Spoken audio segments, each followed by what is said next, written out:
Good evening. You are with the Urban Debate tonight. I'm Seher Zama. And we're making a start in discussing all aspects of those developments that have come in from UK on the new strain of the coronavirus and what should be India's concerns, how this impacts India. There have been multiple developments that have taken place here through the day on that front. First of all, here in India, we are seeing yet another rise in cases concerning this new strain. Total number of cases of the UK returnees reported with this new strain of coronavirus has further now gone up to 71. But in the UK, Prime Minister Boris Johnson has decided to reimpose the strictest lockdown of what we've seen across the country because of the sudden spike in cases in this new strain of the virus, which is 70% more transmissible. Remember, reports coming in from the UK indicating that this spike is more than what has been reported in April 2020. Back home, there are states like Karnataka and Maharashtra who are still struggling on important contact tracing process here to ascertain where all are the UK returnees, all of them that need to be tested. Large number of passengers here that the state governments have still been unable to trace. Also, Prime Minister Boris Johnson today just decided to cancel his India trip. He was invited as chief guest here for the Republic Day celebrations. He's decided this is not a time to step out, move away from his country at this time of an emergency, and more importantly, also stepping out of the country. Remember, UK, as we said, is facing the strictest lockdown. But keeping all of these developments in mind, we have gotten a latest response from the Union Aviation Minister, Mr. Hardeep Singh Puri, saying that the lifting of the ban on the UK flights stands as per schedule. These are going to be a restricted number of flights starting 8th of January here, but the lifting is to continue while the government will still monitor the situation. Take a listen in. We took a decision on limited resumption of civil aviation traffic between India and the United Kingdom based on an assessment of the available facts as available with our medical professionals. So we made it compulsory to test again on arrival. And even if you're negative, we made mandatory home quarantine for 7 days.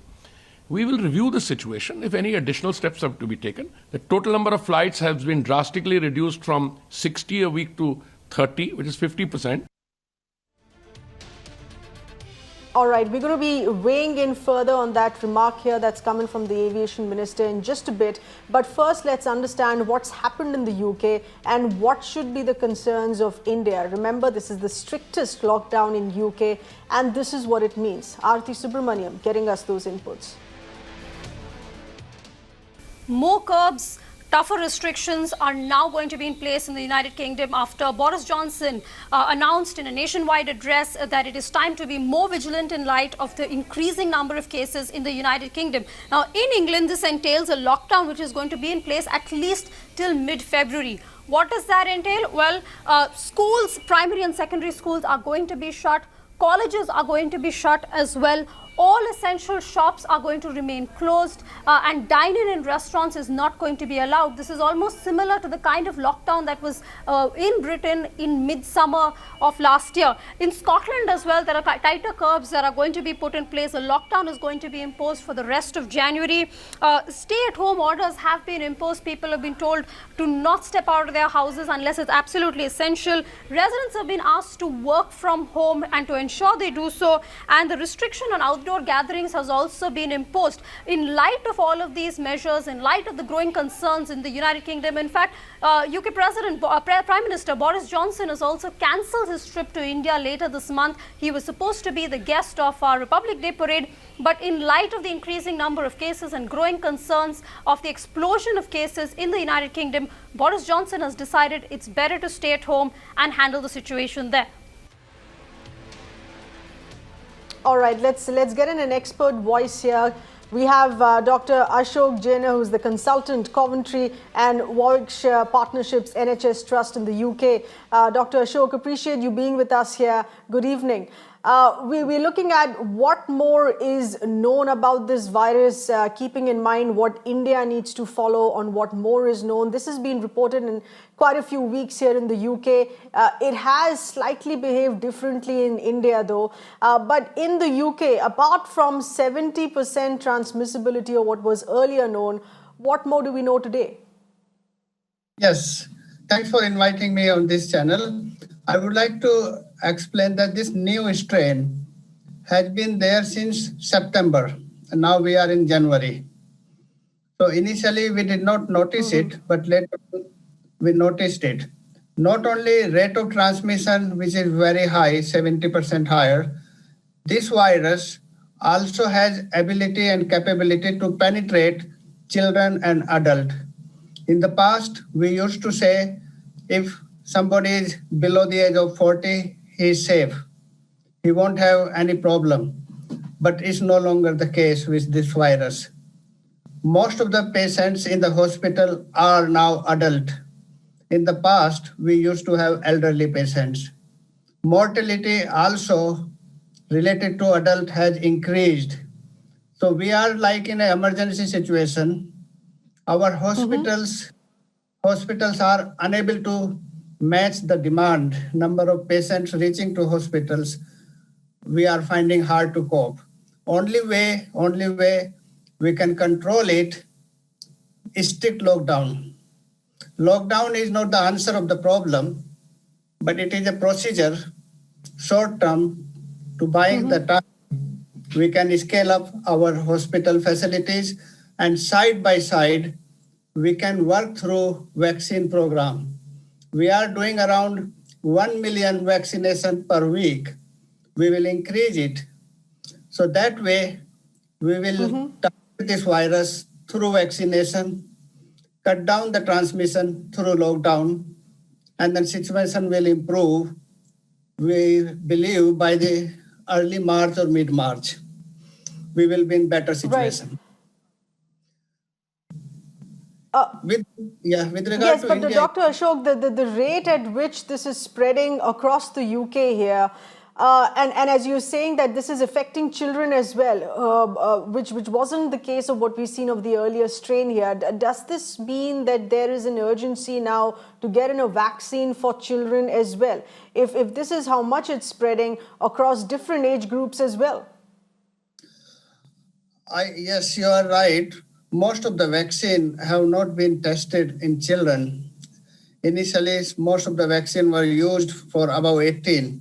So we don't have any tested vaccine in the children. But children's school have been shut down. Children has been put into the safeguard, working from home. So we can isolate them, we can protect them. As soon as we are able to vaccinate around 50% of our population, then we are quite safe. Then herd immunity, vaccinations, and transmissions will go down. Yes.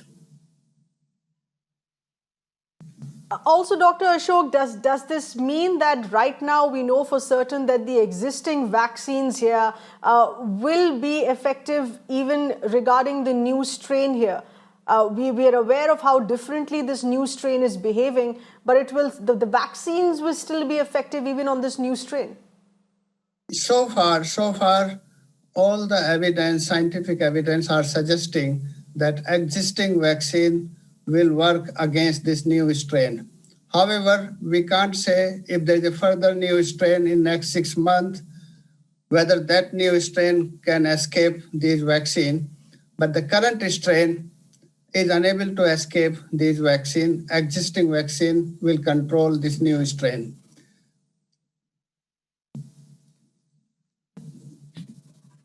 Right. Also, finally, Dr. Ashok, given the schedule that the UK is following on the inoculation process here, keeping in mind the rate of the spread of the new strain of the virus, should there be a change in that schedule as well? This is, of course, strictly concerning the UK government's decision on this.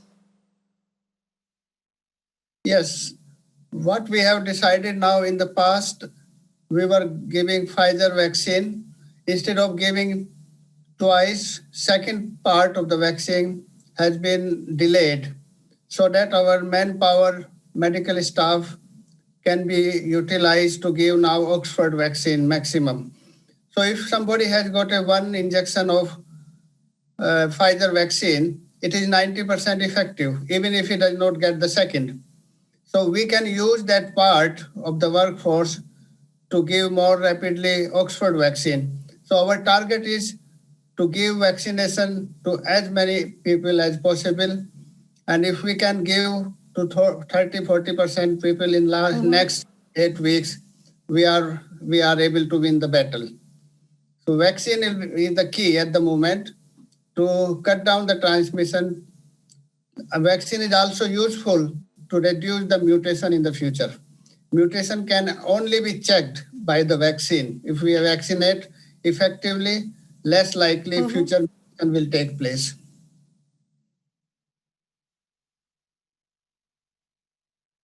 All right, so the current vaccines, those that are right now being used in the UK and the others that have been sanctioned in other countries are going to be effective against the new strain. But yes, we need a vaccine now for children as well, because that's how the new strain is behaving. Dr. Ashok, appreciate you getting us more details of what more is known on this new strain.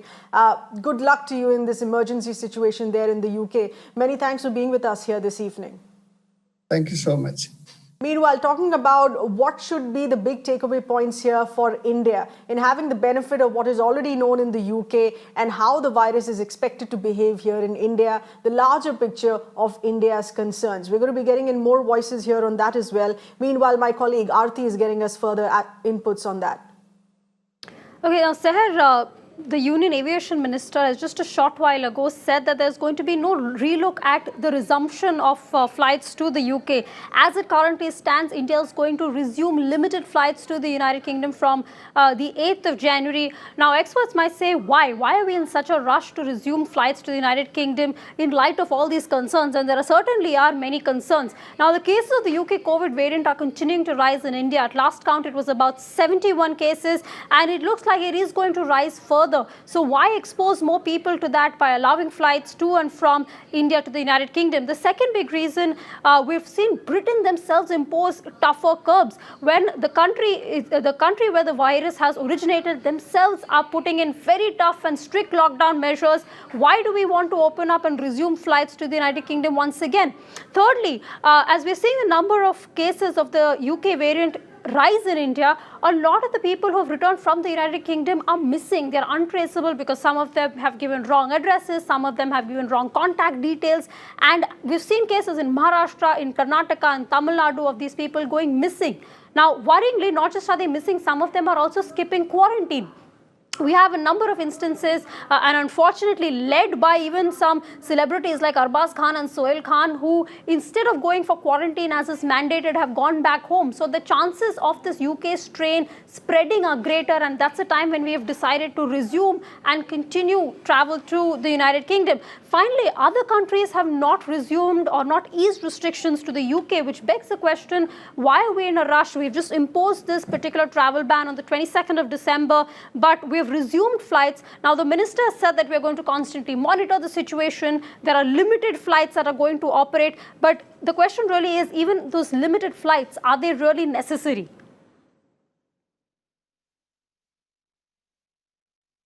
Absolutely. Aarti, many thanks for taking us through those points, and also some very significant cases that have come in here on states which are still struggling with contact tracing of the previous UK passengers and those who are managing to slip out of institutional quarantine as well. Those are the struggles on ground, which is why perhaps we need to relook on the flight ban as well. Many thanks for those details there, Aarti. Let's go across here to Dr. Sanjay Pujari with us, who's the director of the Institute of Infectious Diseases, Pune. He's also a member here of the National COVID-19 Task Force. Dr. Pujari, thank you. Good evening for being with us here. We are right now looking at what can be the big learnings for India, the takeaways of what is already known about this virus, the strain of this virus, on how it's behaving in the UK, and what we can learn from that so far in our 71 cases of this new strain of the virus that has been reported in India.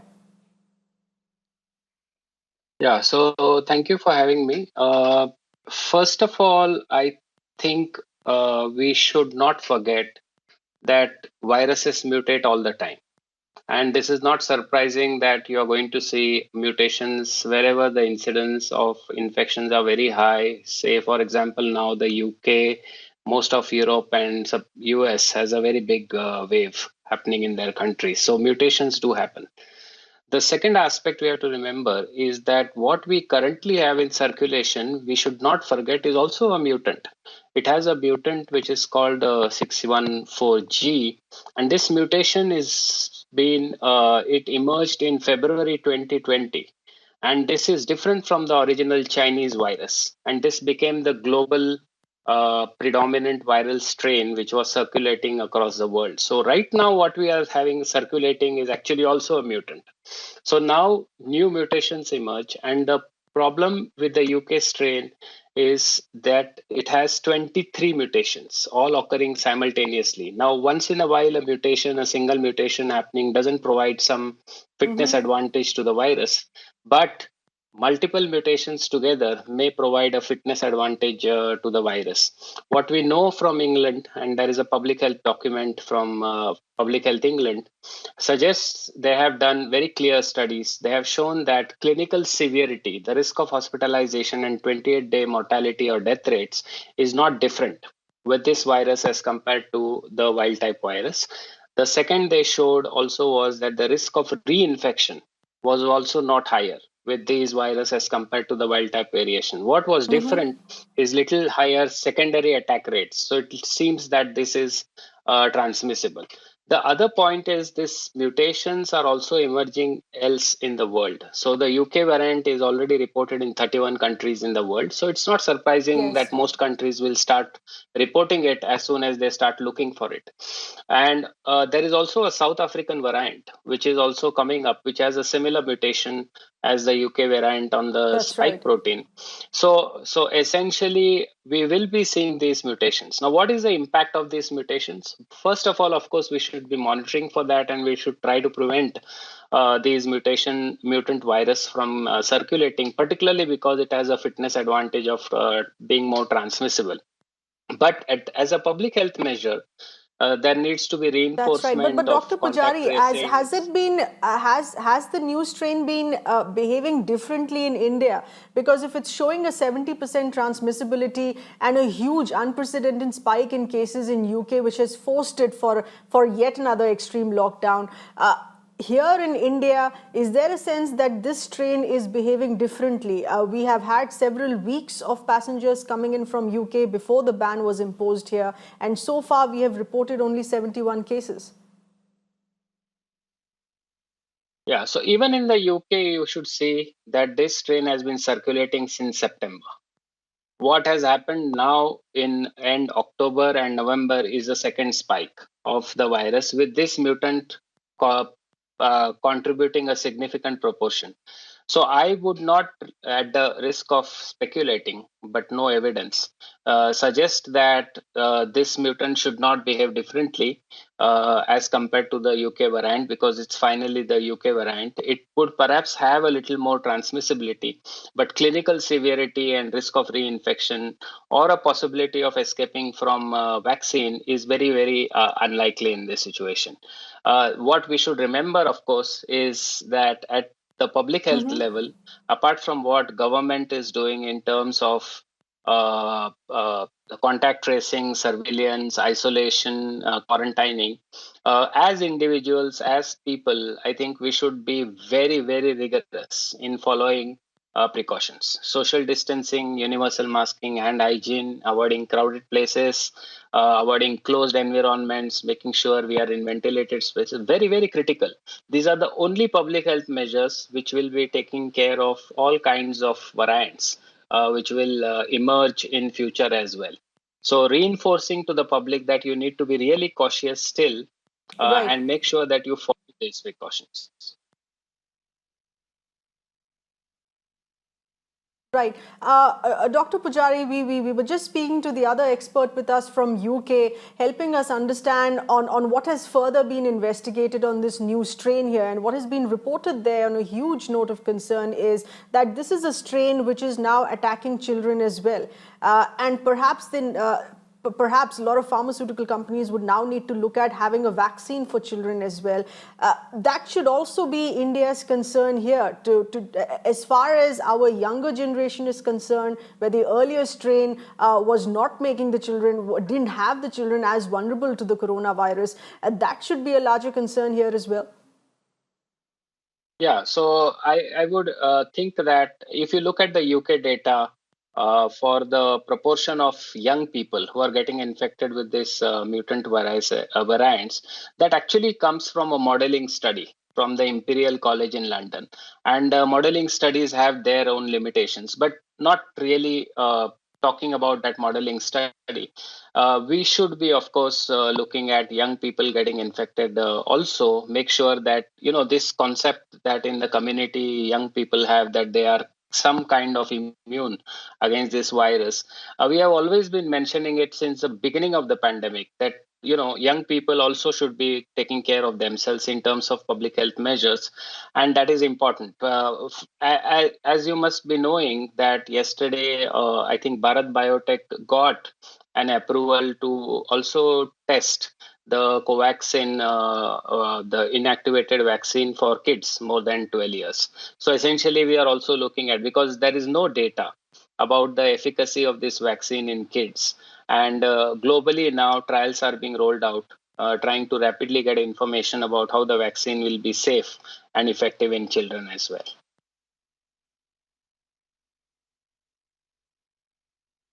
All right, Dr. Pujari, we'll have to leave it at that. But many thanks for getting us some important points here to remember.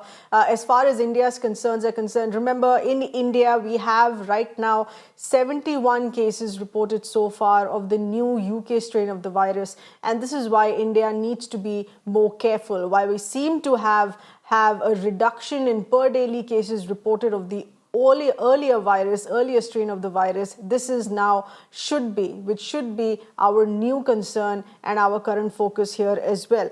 Let's also get in more voices here. This is also with respect to should the government of India acting in on other aspects here regarding to these cases reported. Let's get in Dr. Syed Abbas, who's political analyst here with us. Dr. Abbas, many thanks for being with us. This is keeping in mind of what we've also just heard in from our aviation minister. The lifting on the flight ban on UK flights, even though in restricted numbers, so far is to continue. The minister has said that they're still closely monitoring the situation, but the ban would be lifted on the 8th of January.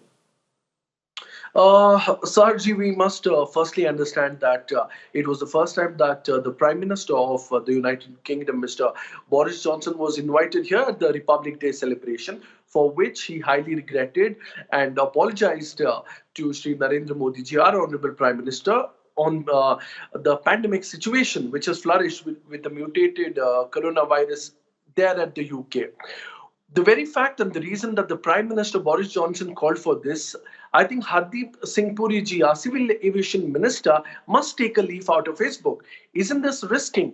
There are flights which are going to come across from Delhi, Heathrow, London, Mumbai, London, Heathrow, and this is highly risky. We need to understand when the United Kingdom and several other countries across the world have suspended flights indefinitely.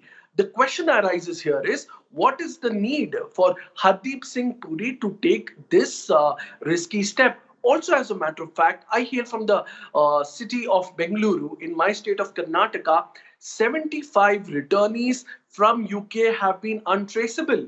Unfortunately, they've given out wrong contact numbers, wrong addresses, so on and so forth.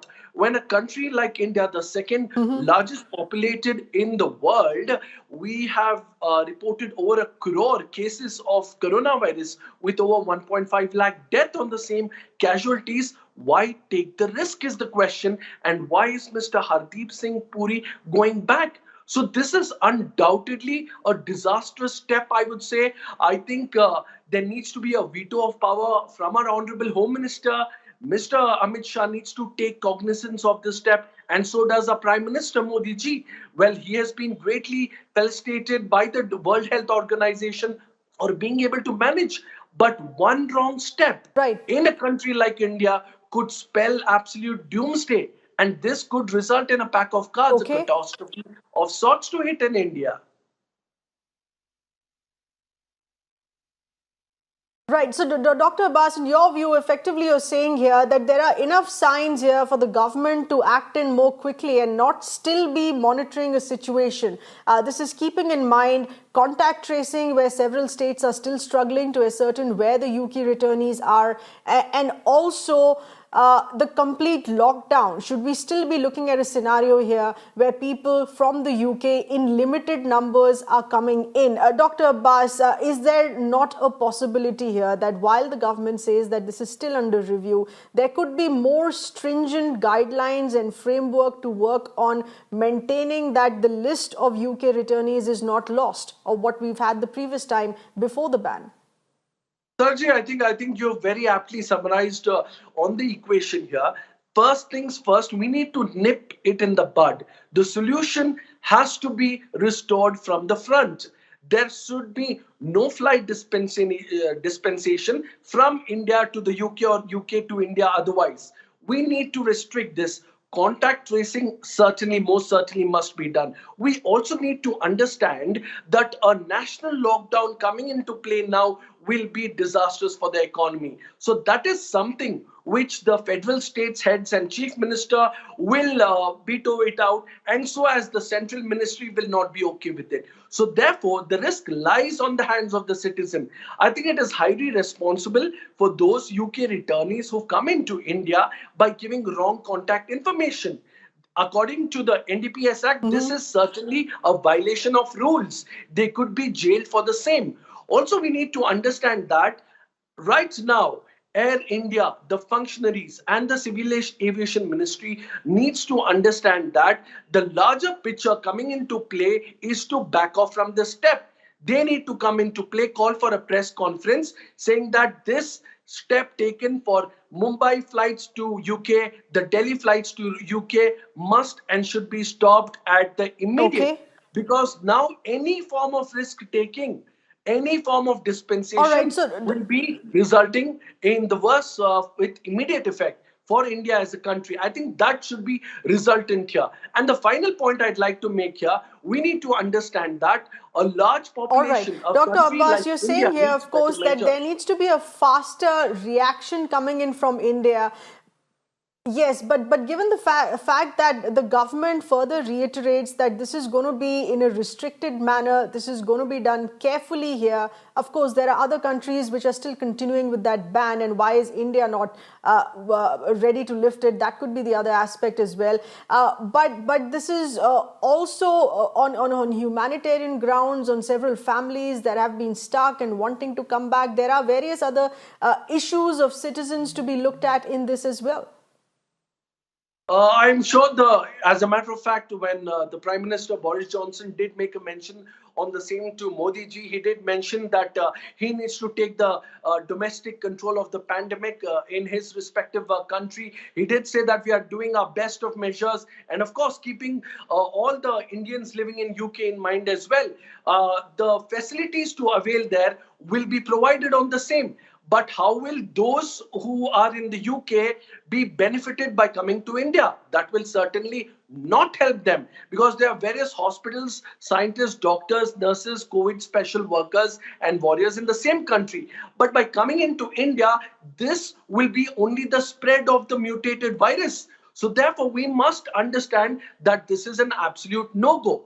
Also, as a matter of fact, the resultant effect which will have here in India, with understanding that this mutated virus spreads faster and this affects a much larger majority. So we need to understand that the only way to contain is to not to have any exchange of flights, because you never know who is carrying the virus. No matter what the stringent measures might be in, what did we see? We saw the failure. In my state of Karnataka, 75 UK returnees are untraceable. So therefore, we need to nip it in the bud. That is the only way to go, because we are a country of 1.3 billion people. UK majority is a population is only a All right. fraction of what we have here in India. So therefore, Absolutely. I would Dr. Abbas, certainly we say got your this is a point here on disaster for raising the alarm on why the government of India needs to act in faster here. These are fast-paced developments in the UK, and India should be acting in, responding in parallel to those developments here. Many thanks for speaking to us, Dr. Abbas. Remember, this is at a time when the UK Prime Minister himself has decided not to step out of his country to handle the emergency back home and not be coming here as he was respectfully as the chief guest of the Republic Day celebrations here. There's a lot more here that our aviation ministry needs to consider on the flight ban here as well.